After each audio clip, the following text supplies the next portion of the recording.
ഒക്കെ ശരിയാണ്. പക്ഷെ അദ്ദേഹത്തെ വായിൽ നിന്നൊരു ചീത്ത കേൾക്കുക എന്ന് പറയുന്നത് അതെനിക്ക് സഹിക്കാൻ പറ്റത്, ചിന്തിക്കാം. അത് മാത്രമാണ് ഇതെന്റെ എന്ന് പറഞ്ഞിട്ട് അവിടെ കിടന്ന് ചേച്ചി എന്താ ഇത് ചെയ്തത്, ഇത് കാണുണ്ടോ നാളെ നിങ്ങൾ എന്തോടെ കാണിച്ചു കൂട്ടുന്നത് ഇവിടെ കിടന്ന്, നിങ്ങളെ പറഞ്ഞത് ശരിയാണ്, നിങ്ങൾ സരിയോട് കാണിച്ചു. ഞാൻ ആ വീട്ടില് ബിഗ് ബോസിലകത്ത് കയറി പോകുമ്പോ ഒരു ഐഡിയ ഇല്ലാതെ കയറിപ്പോയ ആളാണ്. കാര്യം ഇത് എന്താണ് സംഭവം അല്ല അത് മനസ്സിലായ അതുകൊണ്ടാണ്. അതായത് എന്നെ പുലിക്കളിയെങ്കിലും കളിച്ചു കൊണ്ടുപോയി. ഒരു മിനിറ്റ് പാവപ്പെട്ട ആളെ കൺവെൻഷൻ റൂമിൽ ചോക്കെടുക്കാൻ കിട്ടി, അതുവഴി കൊണ്ടുപോയി. എന്റെ അടുക്കളത്തെ സ്റ്റോർ റൂമിൽ പോലും ഞാനിപ്പോ കേറാറില്ല, എനിക്ക് പേടിയായി എപ്പോഴാണ് ഇവര് പിടിച്ചോണ്ട് പോകാന്ന് പറയാൻ പറ്റും. അപ്പൊ ഞാൻ കാരണം ആർക്കെങ്കിലും എന്തെങ്കിലും ഒരു വേദന വന്നു കഴിഞ്ഞാൽ ഉറപ്പായിട്ടും ഞാൻ അന്ന് രാത്രി തന്നെ അവർ ഓട്ടിച്ചിട്ട് പിടിച്ചിട്ട് ഞാൻ ആ പ്രശ്നം സോൾവ്. എന്നോട് ഇവര് എൻ്റെ അടുത്ത് മിണ്ടണില്ല. എന്റെ ഉള്ളിൽ തോന്നുന്നത് ഇവര് കുറച്ച് ഗ്യാങ് ആയിട്ടങ്ങ് മാറിയിട്ട് എന്നെ അങ്ങ് ഒറ്റപ്പെടുത്തുക. ഇവർ എൻ്റെ അടുത്ത് വന്ന് ഇരിക്കില്ല, സംസാരിക്കില്ല. അപ്പൊ എനിക്കങ്ങ് ഭയങ്കര സങ്കടമായിട്ട് ഞാൻ അകത്തെ റൂമിൽ പോയിട്ട് സരിക പറഞ്ഞിട്ട് ഇത് ഞാൻ കാണുന്നില്ലേ.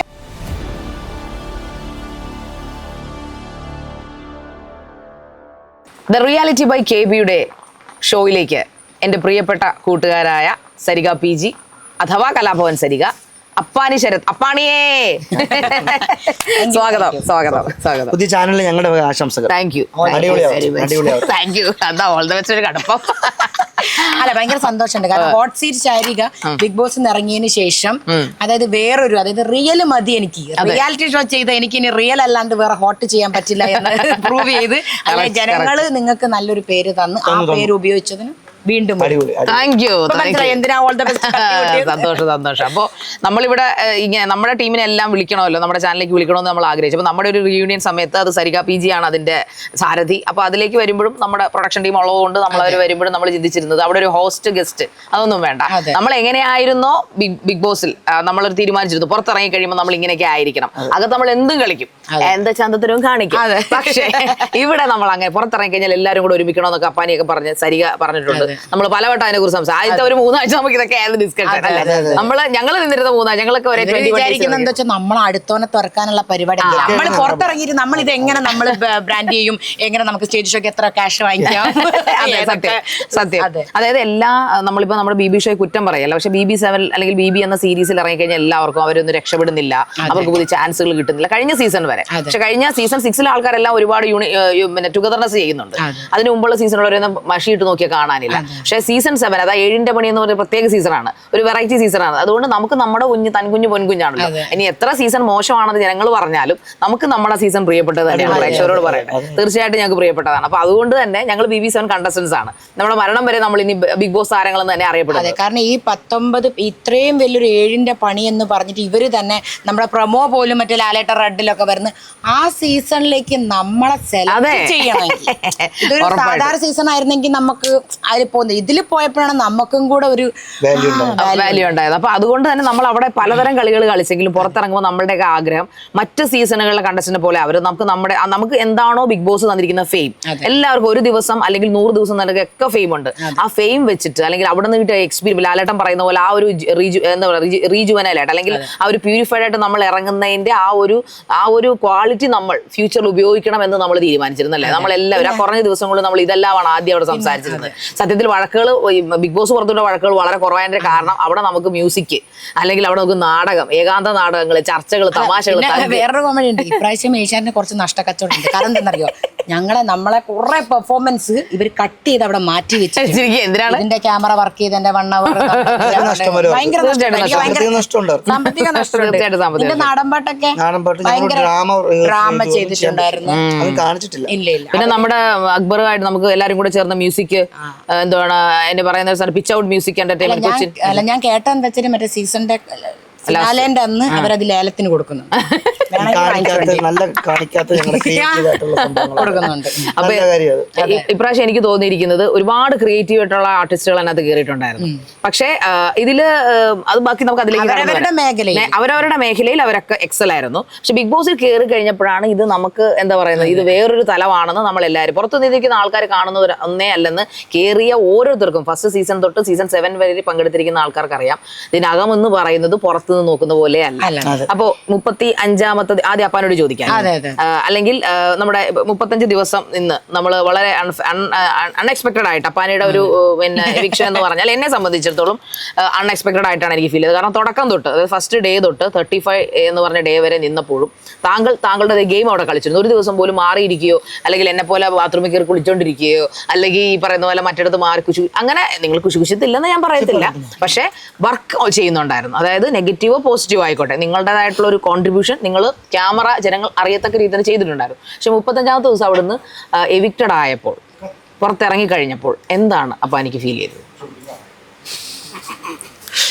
അല്ല, എത്ര ദിവസം കഴിഞ്ഞ് ഇറങ്ങി? 21.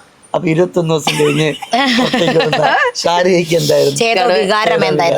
കടുവയപ്പുഴ 2 കൽപ്പിച്ചാണല്ലേ വന്നിരിക്കുന്നത്. ഒന്നുമില്ല, എനിക്ക് ഞാൻ പറയട്ടെ, ഞാനൊരു ഒരിക്കലും പ്രതീക്ഷയില്ല. ഒന്നാമത്തെ തരം 35 ദിവസം ഈ പറയുന്ന സമയത്ത് ആ എവിക്ഷനിൽ ഞാൻ ഇറങ്ങുമെന്ന് എനിക്ക് ഒരു പ്രതീക്ഷയില്ലായിരുന്നു. പക്ഷെ എന്നാണെങ്കിലും നമുക്ക് ജനങ്ങളുടെ ഒരു ഇതല്ലേ, ജനങ്ങളാണല്ലോ തീരുമാനിക്കുന്നത്. ഔട്ടായി ഇറങ്ങി നല്ല നല്ല ഒരുപാട് ഓർമ്മകൾ ആ വീടിനുള്ളിൽ എനിക്കുണ്ട്. നല്ല ഇപ്പം നമ്മൾ ഉൾപ്പെടുന്ന നല്ല നല്ല വളരെ സ്ട്രോങ് ആയിട്ടുള്ള സുഹൃത്ത് ബന്ധങ്ങൾ എനിക്ക് കിട്ടി. പല ആൾക്കാരും ചോദിച്ചു, നീ അപ്പം സുഹൃത്ത് ബന്ധം ഉണ്ടാക്കാൻ വേണ്ടി പോയതാണോ, ഗെയിം കളിക്കാൻ പോയല്ലേ എന്ന് ചോദിച്ചു. അങ്ങനെയല്ല, ഞാൻ ആ വീട്ടിൽ ബിഗ് ബോസിലകത്ത് കയറി പോകുമ്പോൾ ഒരു ഐഡിയ ഇല്ലാതെ കയറിപ്പോയ ആളാണ് ഞാൻ. കാര്യം ഇത് എന്താണ് സംഭവം, അല്ല അത് മനസ്സിലായത്. അതുകൊണ്ടാണ് അതായത് എന്നെ പുലിക്കളിയെങ്കിലും കളിച്ചു കൊണ്ടുപോയി.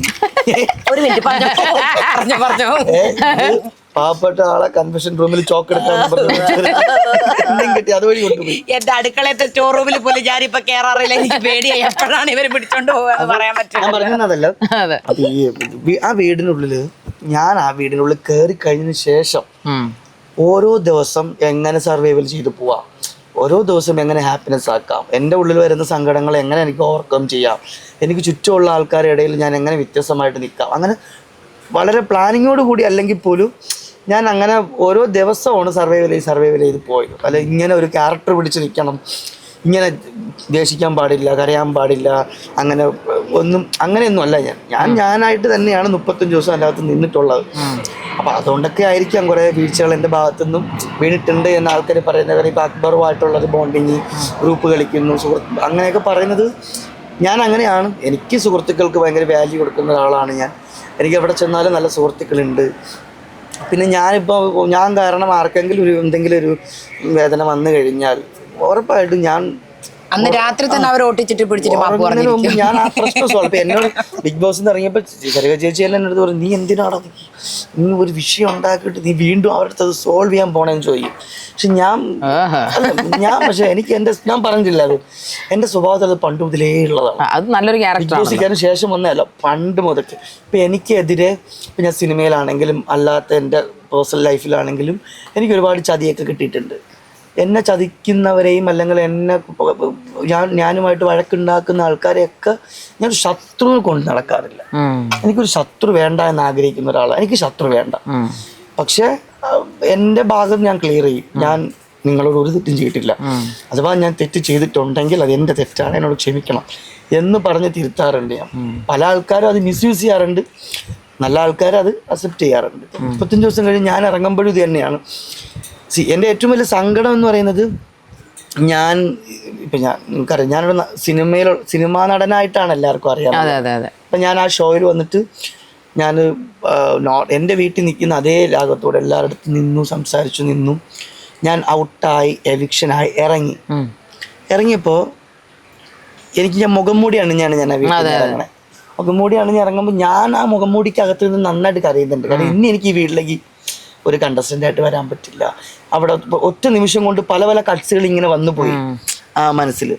പക്ഷെ ലാൽ സാറിൻ്റെ അടുത്ത് നിന്നല്ലോ, ഞാൻ ലാൽ സാറിൻ്റെ അടുത്ത് നിൽക്കുമ്പോഴെങ്കിലും എനിക്കൊരല്പം ഒരു ഒരു ഒരു ഒരു എല്ലാ വ്യക്തികളിൽ നിന്നല്ല, ചില വ്യക്തികളിൽ നിന്ന് എനിക്കൊരു വിഷമം ഉണ്ടായി.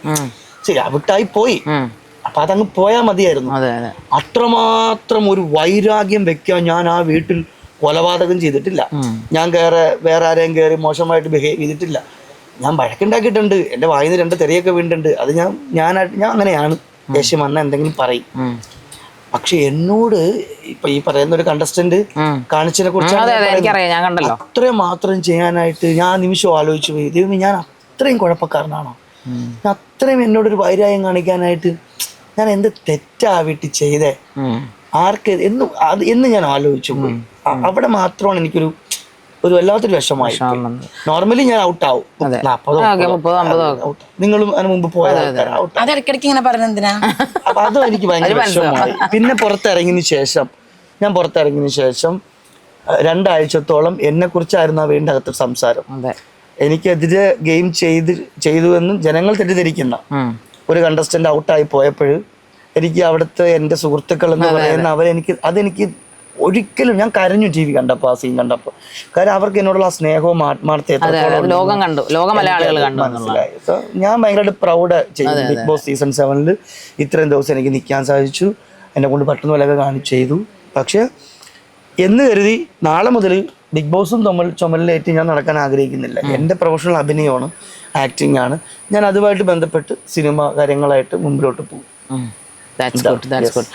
അപ്പൊ ശരിയാണ് അപ്പാനി പറഞ്ഞത്. നമ്മൾ ഈ പറയുന്ന പോലെ നമ്മുടെ അല്ലെ ശരിയായാലും നമ്മൾ ആ 19 കണ്ടസ്റ്റൻസ് ആദ്യം കയറി 19 എല്ലാവരും അറിയാം. ലാലേട്ടൻ എപ്പോഴും നമ്മൾ ചോദിക്കാറുണ്ട്, ഇന്ന എവിക്ഷൻ വേണോ? അപ്പൊ എല്ലാവരും ഒരേ സ്വരത്തിൽ പറഞ്ഞു വേണ്ട. കാരണം നമുക്കറിയാം ആര് പോയാലും നമുക്ക് വിഷമമാണ്. പക്ഷെ പുറത്തുനിന്നുള്ളവർ പറയില്ല പൊട്ടനും പോയി ചട്ടനും പോയി ബൊട്ടും കിട്ടിയാലും. അങ്ങനെയല്ല, നമ്മൾക്ക് ഓരോ കണ്ടസ്റ്റൻസ് നമ്മുടെ 10-19 ആര് പോയാലും നമുക്ക് മിസ് ചെയ്യുന്നത്. നമ്മൾ തന്നെയാണ് നോമിനേറ്റ് ചെയ്യുന്നത്, പക്ഷെ അവര് പോകുമ്പോ നമുക്ക് അവസ്ഥ. അതാണ് കറക്റ്റ് ഇവിടെ അവസ്ഥ. അപ്പൊ ആ സങ്കടത്തെ പോലും അതെ, അത് എനിക്കും അഭിമാനം തോന്നിയൊരു നിമിഷമാണ്. കാരണം ഈ പറയപ്പെടുന്ന കണ്ടസ്റ്റന്റ്, അവരുടെ പേര് ഞാൻ പറയുന്നില്ല, ആ വ്യക്തി അപ്പാനി പോയപ്പോൾ കാണിച്ച ആ ഒരു ഓവർ പ്രകടനങ്ങൾ, അതിന് കൃത്യമായിട്ട് നമ്മുടെ ബിന്നി മറുപടി കൊടുക്കുകയുണ്ടായി.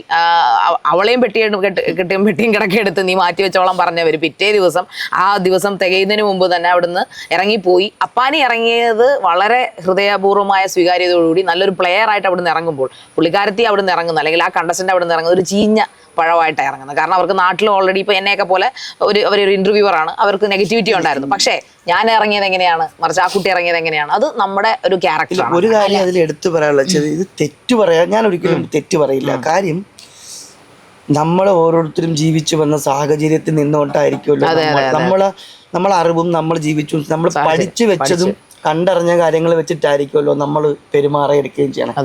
അങ്ങനെ വെച്ച് നോക്കുമ്പോൾ മസ്താൻ ഒരിക്കലും കുറ്റം പറയാൻ പറ്റില്ല.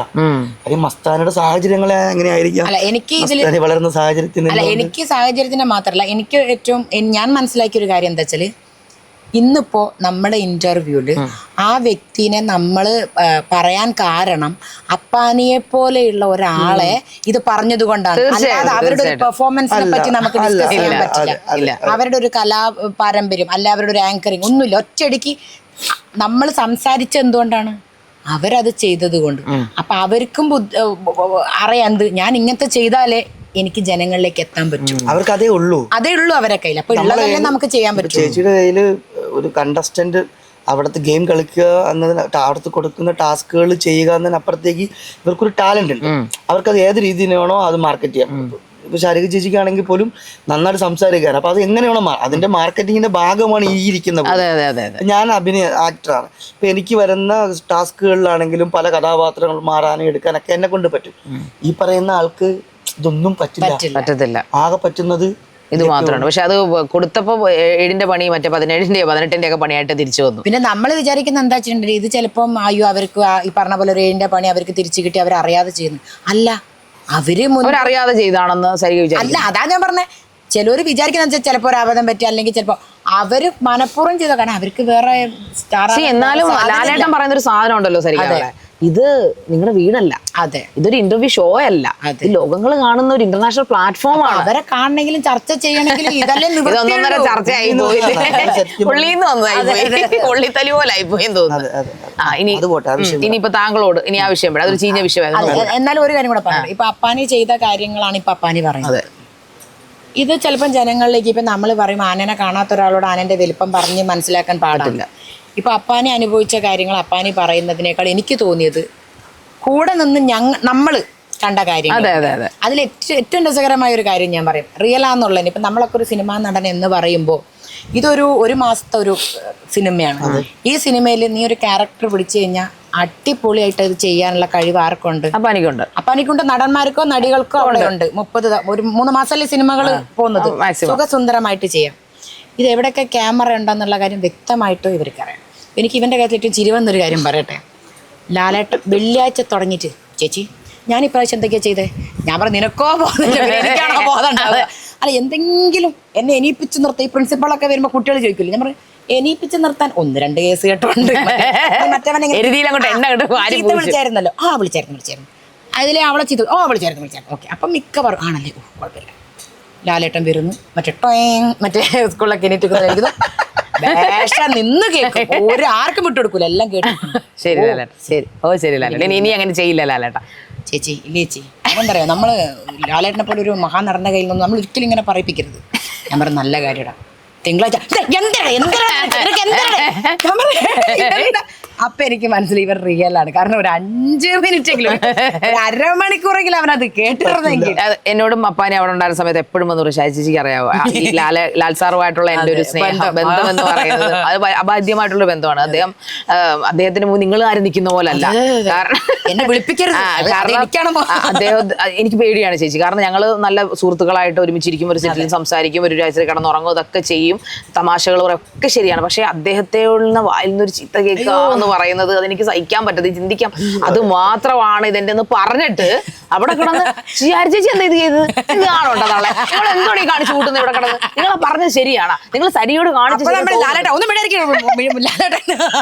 പിന്നെ അവിടെ ഏറ്റവും നല്ല ഇപ്പൊ എന്തെങ്കിലും പറയുവാണെങ്കിൽ അപ്പൊ അനി എന്താ ചെയ്ത് ശരിയായില്ല. ഇപ്പൊ ഈ തർക്കങ്ങളും വാദങ്ങളും കഴിഞ്ഞിട്ട് പറഞ്ഞ് നമ്മൾ സെപ്പറേറ്റ് പറയും. ഇപ്പൊ ഞാനും താനും തമ്മിൽ ഡ്രസ്സിന്റെ വിഷയം അവിടെ വന്നപ്പോൾ ഞാൻ മറ്റേ മഴയത്ത് കളിച്ചതിനെ കുറിച്ച് സംസാരിച്ച് നമ്മൾ തമ്മിൽ അത് തീർത്ത് കഴിഞ്ഞു. അപ്പം തിരിച്ച് എന്റെ അടുക്കേ തിരിച്ചു. അപ്പൊ ഞാൻ വല്ല മാസ് ഡയലോഗ് ഇട്ട് എന്നോട് സംസാരിക്കുകയാണെങ്കിൽ ആരെങ്കിലും അങ്ങോട്ട് വാ എന്ന് പറഞ്ഞിട്ട് ഞാൻ അങ്ങോട്ട് പോയി കഴിയുമ്പോൾ കുറച്ചേരിക്കുന്നു അപ്പാനി.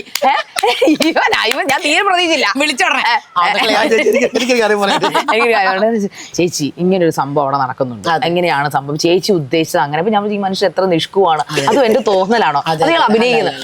ചേച്ചി പറഞ്ഞത് എന്താണ് ശരിക്കും. അപ്പൊ എനിക്കങ്ങോട്ട് ദേഷ്യം വന്നു, ഇവൻ എന്തോ അപ്പൊ എന്നെ കളിയാക്കുവാണോ. അല്ല ചേച്ചി, അവിടെ ശരി ചേച്ചി സംസാരിച്ചു വന്നപ്പോ ഓരോരുത്തരെടുത്ത് ഇങ്ങനെയാണ്. അപ്പൊ ചേച്ചി ഞാൻ പറയട്ടെ, ഞാൻ ഉദ്ദേശിച്ചത് ഇങ്ങനെയാണ്, ഫുൾ സ്റ്റോപ്പ് ഇടുകയും ചെയ്തു, അത്രയല്ലേ ഉള്ളൂ. Okay fine.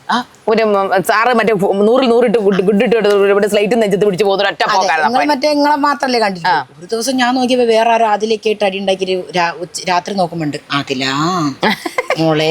അപ്പൊ അതൊരു നല്ല ക്വാളിറ്റി. കാരണം അപ്പാനിക്കൊന്നും അത് സോൾവ് ചെയ്യേണ്ട ആവശ്യം. അതായത് ഞങ്ങൾ ഓൾറെഡി എന്റെ പെങ്ങളായിട്ട് അഭിനയിച്ചിട്ടുണ്ട്, എന്റെ ചേച്ചിയായിട്ട്. ഞാനും ചേച്ചി സഹോദരനുമായിട്ട് ഒരു വെബ് സീരീസിൽ ത്രൂ ഔട്ട് കഥാപാത്രം ചെയ്തു, അഭിനയിച്ചു. അപ്പൊ അന്ന് മുതല് എനിക്ക് ചേച്ചിയെടുത്ത് എന്റെ ചേച്ചി തന്നെയാണ്. അപ്പൊ ഞാൻ ഈ ബിഗ് ബോസിൽ പോകുമ്പം ആളുള്ളത് എനിക്ക് അറിയാം. അപ്പൊ ഞാൻ എന്റെ മൈൻഡ് എന്താ, ഫുഡൊക്കെ എടുത്ത് തരും, കട്ടൻ ചായ എടുത്ത് തരും. ചേച്ചി ഞാൻ പറയും ചേച്ചി ഉള്ളതാണ് ആകെ എന്റെ ഒരു ആശ്വാസം. കാര്യം എനിക്ക് എന്തെങ്കിലും ഫുഡും ചായയൊക്കെ എടുത്ത് തരും. നമ്മളെ മൈൻഡ് അതാണല്ലോ. പക്ഷെ വന്ന് 2ാമത്തെ ദിവസവും 3ാമത്തെ ദിവസവും ആയപ്പോൾ ഇവര് എന്റെ അടുത്ത് മിണ്ടണില്ല. എന്റെ ഉള്ളിൽ തോന്നുന്നത് ഇവര് കുറച്ച് ഗ്യാങ് ആയിട്ടങ്ങ് മാറിയിട്ട് എന്നെ അങ്ങ് ഒറ്റപ്പെടുത്തുക. അപ്പൊ ഇവര് എന്റെ അടുത്ത് വന്ന് ഇരിക്കില്ല, സംസാരിക്കില്ല. അപ്പൊ എനിക്കങ്ങ് ഭയങ്കര സങ്കടമായിട്ട് ഞാൻ അകത്തെ റൂമിൽ പോയിട്ട് സരിക ഇത് ഞാൻ കാണുന്നില്ലേ, ഒറ്റക്കിരുന്നിട്ട് എനിക്ക് ഭയങ്കരമായിട്ട് ദേഷ്യപ്പെട്ട് ഞാൻ പുറത്തോട്ട് ഇങ്ങനെ നോക്കി, എന്നെ നോക്കുന്നുണ്ടോ, അത് വീണ്ടും എന്നെ മൈൻഡ് ചെയ്യുന്നില്ല. ഇത് ഞാൻ പിന്നെ സാവധാനം ഞാൻ തന്നെ തോറ്റ് തൊപ്പിയിട്ട് ഞാൻ വന്നില്ല. ഞാൻ വിചാരിച്ചു ചേച്ചി ചേച്ചി പ്രശ്നം എന്താണ് ചോദിച്ചു. അപ്പോഴും എന്തായിരുന്നു നിങ്ങളുടെ പ്രശ്നം? അപ്പൊ പറഞ്ഞു നീ എന്തിനാ നീ ഇങ്ങനെ അക്ബറിന്റെ അടുത്ത് എപ്പോഴും ഓ നീ ഒറ്റയ്ക്ക് നില്ല് എന്ന് പറഞ്ഞു. അപ്പൊ ഞാൻ പറഞ്ഞു ചേച്ചി ശരിയാണ് ചേച്ചി പറഞ്ഞത്, ഞാൻ മനസ്സിലാക്കുന്നു. പക്ഷെ നമുക്ക് ആരെങ്കിലൊക്കെ കൂട്ടുകാരന്മാരൊക്കെ വേണ്ടേ ഇങ്ങനെയൊക്കെ സംസാരിച്ചും പറഞ്ഞൊക്കെ ഇരിക്കാനായിട്ട്. ഇത്ര വെച്ച് രാവിലെ നേരം വെളുത്ത് വൈകുന്നേരം വരെയും ഗെയിം പ്ലാൻ ചെയ്തിരിക്കണോ, എന്തെങ്കിലുമൊക്കെ ഫണ്ണ് പറയണോ, തമാശ പറയണൊക്കെ ഒരു കൂട്ടുകാരൻ വേണ്ടേ? അപ്പൊ അങ്ങനെയാണ് നമ്മൾ ഒരുമിച്ചിരിക്കും. പിന്നെ അത് ക്ലാരിറ്റി ആയിട്ട് പതുക്കെ പിന്നെ നമ്മൾ ഒരുമിച്ച് ഉപദേശിച്ച ഞാൻ പിന്നെ ഗ്രൂപ്പായിട്ട് ഇരിക്കാൻ തുടങ്ങിയത്.